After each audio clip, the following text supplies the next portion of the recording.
Fenêtre sur l'emploi pour parler des NAO, des négociations salariales.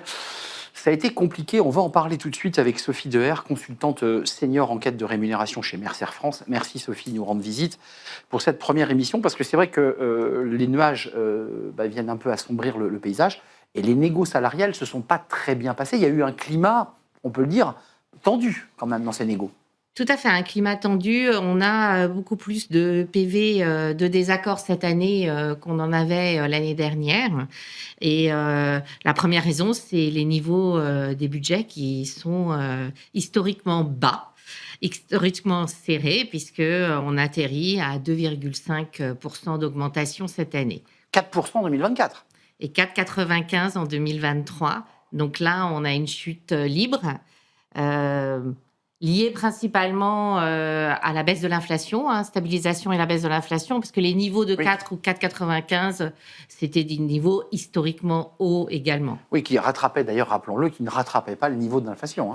Exactement, qui était en dessous du niveau d'inflation, alors que cette année, 2,5, on est sur une inflation d'1,5, donc on est 1 point au-dessus de l'inflation. 21%, donc ça c'est le climat de négociation plus tendu, c'était que 18% de PV de désaccord, on est passé à 21%.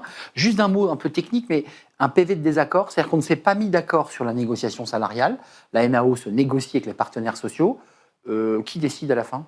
Donc c'est l'entreprise qui décide de façon unilatérale, qui stoppe les négociations, et donc il y a un PV de désaccord qui est signé.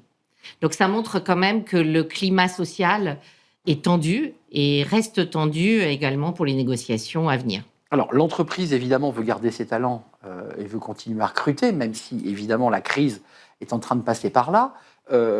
Quels sont ses leviers d'action potentiels lorsqu'elle dit à ses salariés vous n'aurez que 2,5, voire moins, puisque certaines entreprises, faut-il le préciser, ont décidé de ne pas augmenter du tout les salaires. Alors, on a un retour sur les gels des salaires pour à peu près 7% d'entreprises, chose qu'on n'avait pas vue depuis 3 ans. Donc ça, c'est un fait marquant de cette année. Après, sur les talents, l'idée, c'est de la sélectivité. C'est-à-dire qu'on ne donne pas à tous et on donne aux meilleurs pour vraiment retenir les talents dans l'entreprise.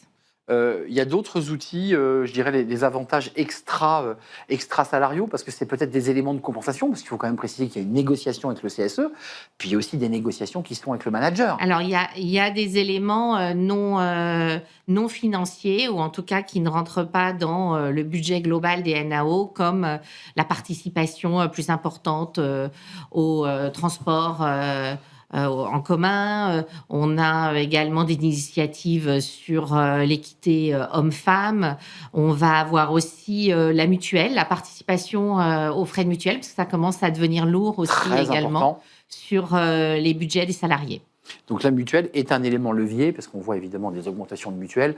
C'est un avantage quand même conséquent lorsque la mutuelle est prise en charge à 100%. Exactement. Donc elle est très rarement prise en charge à 100%. Mais ils prennent une participation plus importante. On avait tendance à avoir 50%. C'était la loi. On monte un peu plus en fonction des négociations. Quelques mots quand même sur... On évoque 2025 et effectivement on voit un climat à la fois politique, géopolitique et économique qui est un peu sombre. Est-ce que vous avez déjà des perspectives, une visibilité sur 2026 ? Est-ce qu'on est parti, on nous annonce 3 ans, 2025, 2026, 2027. Est-ce que vous avez à peu près ces prédictions-là ? Alors chez Mercer, on a fait une étude fin juillet pour avoir un peu de perspective sur 2026. Et aujourd'hui, le budget serait à peu près équivalent à celui de 2025. Donc on se situe entre 2,5 et 2,7, sachant que les entreprises réfléchissent aussi, n'ont pas encore de visibilité sur ce que va leur coûter la directive européenne sur la transparence des rémunérations, parce qu'il va falloir... Elle arrive, hein ?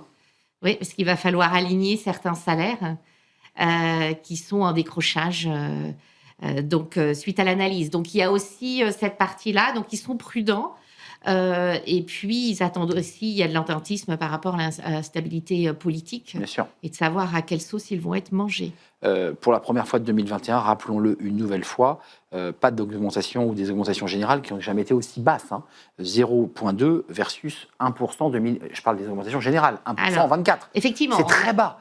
on a deux augmentations. On a les augmentations générales et les augmentations individuelles. Sur les augmentations générales, on a rarement vu aussi bas parce qu'on est à 0,2. Et en fait, elles sont dédiées exclusivement aux non-cadres. Aux non-cadres, eh bien sûr. Merci Sophie Deher d'être venue nous éclairer sur ce paysage, on peut le dire, qui n'est pas des plus simples.